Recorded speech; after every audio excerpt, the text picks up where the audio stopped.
Did you know that when people support various individuals who have committed these heinous crimes, it's actually called a phenomenon? It's not just single people, it is large groups supporting these people. Well, what is a phenomenon? A fact or situation that is observed to exist or happen, especially one whose cause or explanation is in question. Exactly. It's very questionable, and I'm trying to understand it. Because on my live, we listen to a lot of jail phone calls. I go live Sunday through Thursday at 10 Central, and we see this continued support again and again for these individuals, even after they're being found guilty. Let me show you some examples.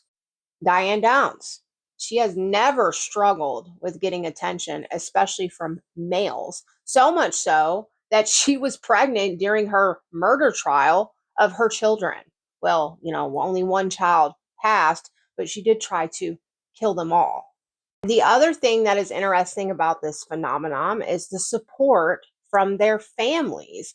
Diane Downs was getting, and probably still is, I don't know if her mother is still alive, but her mother was sending her a $450 allowance every single month. Brian Koberger, this is a big one that's in the headlines right now because of all those pictures. I actually skimmed through them last night and they are brutal. This man pled guilty and he still has a very strong, supportive fan club. He raised tens of thousands of dollars. Make it make sense.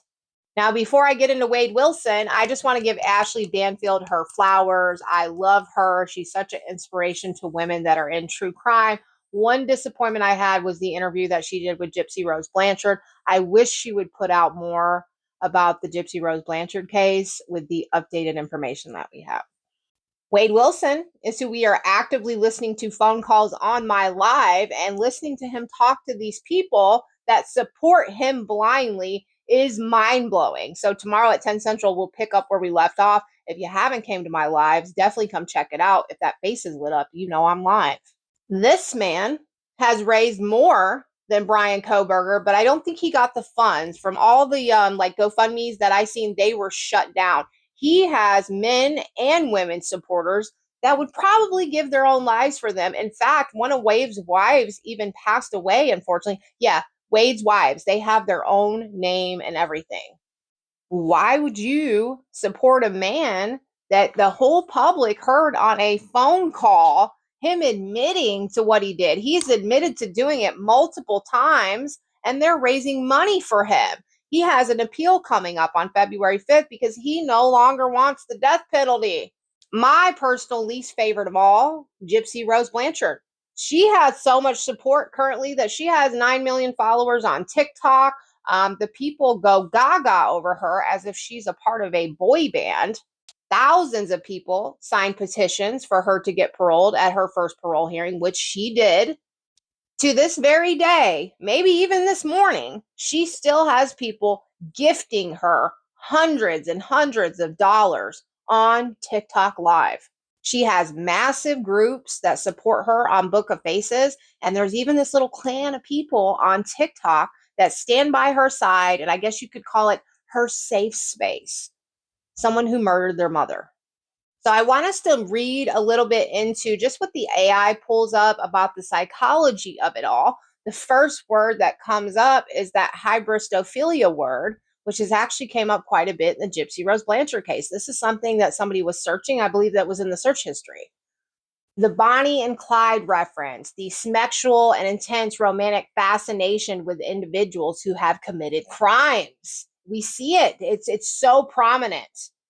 And then let's see, motivation. Followers, often predominantly female in the case of male serial killers, may believe they can change the perpetrator, or they seek to be associated with someone famous even for infamy.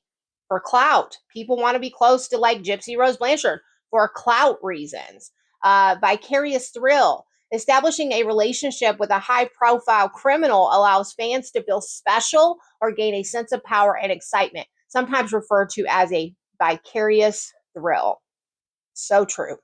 Now, this does kind of show both sides of the coin. I do feel a little called out by this bottom paragraph. In the know, by studying the motivations and methods of a murderer, people feel they are gathering knowledge that might protect them from similar situations, providing a false sense of control. Now, with me, it's not about control, it's more about a hobby and research. But yes, I say this all the time in my lives. Do you guys recognize this behavior? I'm sure you've seen someone in your life that acts like this perpetrator does. A lot of these individuals that commit these terrible crimes have similarities. Like the patterns are there. You cannot unsee it once you have seen it. They have the same traits. A lot of them have the same upbringing. And then the people that are obsessing about them, it's just like this pattern that continues to happen. And I don't know what we have to do, but we need to inform people and educate them that supporting people like this, it's not healthy. It's not right. Now, this one right here is a huge one. Empathy over outrage. Humanizing the villain when media, documentaries, or legal defense team portrays murderers as victims of their own traumatic past, childhood abuse, neglect, mental illness, it can foster sympathy, allowing followers to overlook the brutality of the crime. Yes, yes, yes, 1,000%. We can say it with Gypsy Rose Blanchard. I just watched that new Wade Wilson documentary. I was very disappointed that they purposely put that documentary out right before his appeal hearing. There was parts of that documentary where I found myself feeling bad for Wade Wilson because he was not raised by his own parents, and neither was I. And I had to tell the people in my life, don't fall for it. Do not allow yourself to feel bad for Wade Wilson. It's so manipulative what they do in these documentaries, and they're always timing it when these court hearings are coming.